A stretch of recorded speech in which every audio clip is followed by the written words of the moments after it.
Já aconteceu de você acordar um dia sentindo que simplesmente não tem energia para encarar o mundo? Aquela sensação de que tudo o que você fez até agora foi em vão? Isso é o que chamamos de fracasso. E é algo que todos nós já sentimos. Mas e se eu te dissesse que o fracasso pode ser o seu maior aliado? Que cada erro que você comete é, na verdade, um passo em direção ao seu verdadeiro sucesso?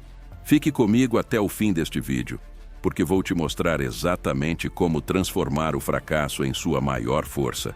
Hoje o tema desse vídeo é fracasso. Se ainda não é inscrito no canal, clique no botão de se inscreva e ative o sino de notificações para não perder nenhum novo conteúdo.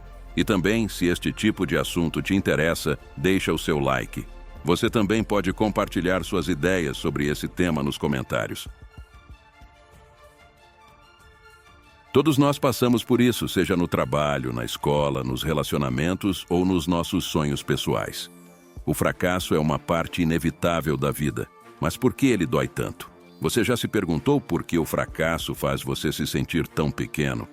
Por que é tão difícil levantar a cabeça e seguir em frente? É porque o fracasso é frequentemente visto como uma prova de que não somos bons o suficiente. Mas, na realidade, ele é um guia, uma bússola que aponta para onde precisamos ir. Thomas Edison falhou mais de 1000 vezes antes de finalmente inventar a lâmpada elétrica. Michael Jordan foi cortado do time de basquete da escola. Oprah Winfrey foi demitida de um trabalho na TV. E aqui no Brasil temos o exemplo inspirador de Cafu, um dos maiores laterais direitos da história do futebol. Antes de se tornar um campeão mundial, Cafu enfrentou a rejeição várias vezes. Ele foi reprovado em diversas peneiras. Bom, a primeira passagem para um garoto se transformar num atleta é a peneira. Mas a peneira é mais importante quando você tem condições de fazer a peneira. Eu, por exemplo, fui mandado embora de 9 peneiras. Todos os nãos que eu tomei na peneira serviu para que eu pudesse correr atrás do sim. Eu acordava às 4 horas, 4h30 eu ia para o ponto final do ônibus, às 5 horas eu pegava o busão para estar treinando às 9 horas lá na Marquês de São Vicente. Então era extremamente desumana a maneira que nós fazíamos a peneira. E chegar lá você tinha que correr, jogar e rezar ainda para o treinador olhar para você, né? Porque às vezes você ia fazer peneira e o treinador estava olhando os pipa que passava relado do lado de lá e acabava não vendo o que você estava fazendo. Então foi a primeira, foi a segunda, foi a terceira, depois da quarta eu cheguei do mesmo jeito em casa, de cabeça baixa. Meu pai olhou para mim e falou, você foi reprovado de novo na peneira. Eu falei, pai, eu fui de novo pela quarta vez. Ele falou, filho, lembra que eu falei para você, são barreiras que colocaram na sua vida que só você pode superar. Aí passou a quinta, sexta, sétima, a oitava, né, e eu fui mentalizando aquilo, né, na oitava peneira, que não deu certo, né, foi muito engraçado. Eu cheguei em casa, meu pai estava voltando do trabalho, eu de cabeça baixa.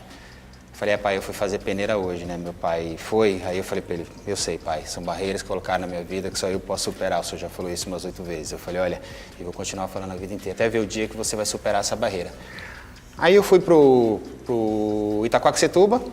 Do Itaquaquecetuba eu fui fazer um jogo amistoso contra o São Paulo, contra o Júnior do São Paulo, com o mesmo treinador que já tinha me dispensado mais de 3 vezes. E naquele jogo amistoso eu vi a oportunidade. Eu falei, poxa, é a chance agora de eu demonstrar para o treinador que eu tinha valor. Porque agora ele vai me ver jogando contra o time dele. Ele vai ver que, de repente, eu tenho condições. Aquele jogo eu joguei tudo que eu podia e não podia. E depois do jogo amistoso, o treinador do São Paulo virou para o nosso treinador e falou, olha, eu gostaria que ficasse 3 atletas do seu time aqui no São Paulo para a gente trabalhar um pouco melhor eles para ver se tinha condições. E um desses 3 atletas era eu. Mas o detalhe não foi esse, não para por aí. Eu estava indo uma semana fazer teste no São Paulo sem os meus pais saberem. Porque para os meus pais eu estava indo para Itaquaquecetuba treinar e jogar. Então quando o diretor do São Paulo me chamou na sala, chamou os 3 que foram de Itaquá. Falou assim, olha, vocês 3 foram aprovados e vocês vão ser jogadores do São Paulo Futebol Clube. A gente saiu de dentro da sala meio desorientado, sem saber o que fazer. Falou, pô, nós vamos ser inscritos como jogador do São Paulo. Mas eu tinha que falar para meu pai e para minha mãe. Aí, cheguei em casa, feliz da vida dessa vez, né?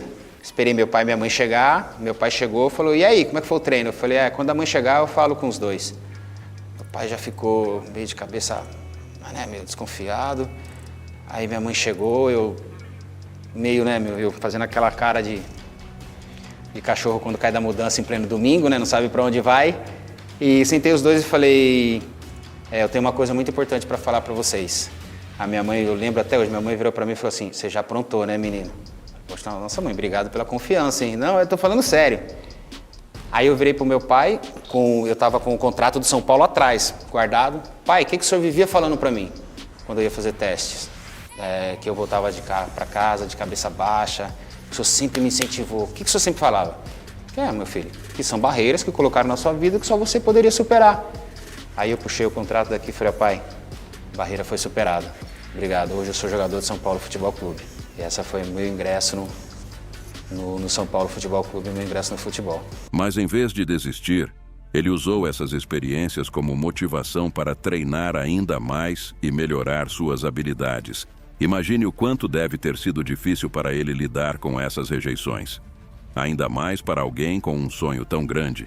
Mas como Edson, Jordan e Oprah, Cafu não permitiu que o fracasso o definisse. Ele continuou trabalhando duro, e sua persistência foi recompensada quando se tornou um jogador fundamental para a seleção brasileira, conquistando 2 Copas do Mundo. Imagine como deve ter sido doloroso para cada um deles enfrentar esses momentos de derrota. Mas eles não deixaram que esses fracassos os definissem. Em vez disso, eles aprenderam com cada erro, se ajustaram e continuaram avançando. O fracasso não é o fim. Na verdade, ele é apenas uma maneira de redirecionar sua jornada. Steve Jobs foi demitido da Apple, a empresa que ele mesmo criou. Em vez de desistir, ele usou esse fracasso como um momento de reflexão, para aprender e crescer. Ele voltou ainda mais forte, transformando a Apple em uma das empresas mais valiosas do mundo. E você? Como você pode usar seus fracassos para redefinir sua vida? Como pode transformar cada derrota em um passo em direção ao seu verdadeiro propósito? Aqui estão algumas estratégias práticas que você pode usar para transformar o fracasso em uma ferramenta poderosa de aprendizado e crescimento. Primeiro, veja o fracasso como uma oportunidade de aprendizado. Pergunte a si mesmo, o que posso aprender com isso? Segundo, ajuste sua mentalidade. Adote uma mentalidade de crescimento e entenda que o fracasso é uma parte do processo de evolução. Terceiro, encontre mentores e conselhos. Aprenda com aqueles que já passaram por onde você está passando. Lembre-se, o fracasso é apenas uma direção de ajuste. É uma parte necessária da jornada para o sucesso. Da próxima vez que você falhar, não desanime. Em vez disso, pergunte a si mesmo o que pode aprender e como pode usar essa experiência para crescer. Você não está sozinho nessa jornada. Todos nós falhamos e todos nós podemos nos levantar novamente. E eu estou aqui para te lembrar que seu próximo sucesso está apenas um passo além do seu último fracasso. Lembre-se, o fracasso é apenas um passo na direção do sucesso. Ao aprender, crescer e buscar orientação, você transforma cada derrota em uma vitória futura. Na descrição do vídeo e no primeiro comentário fixado tem um link para o acesso a um livro que fala sobre o fracasso e os maiores medos que ficam dentro de nossas mentes e como superá-los. Aproveitem o desconto. Se você gostou desse vídeo, não se esqueça de curtir e se inscrever no canal. E deixe nos comentários qual foi o maior fracasso que você já enfrentou e o que aprendeu com ele. Vamos continuar essa conversa.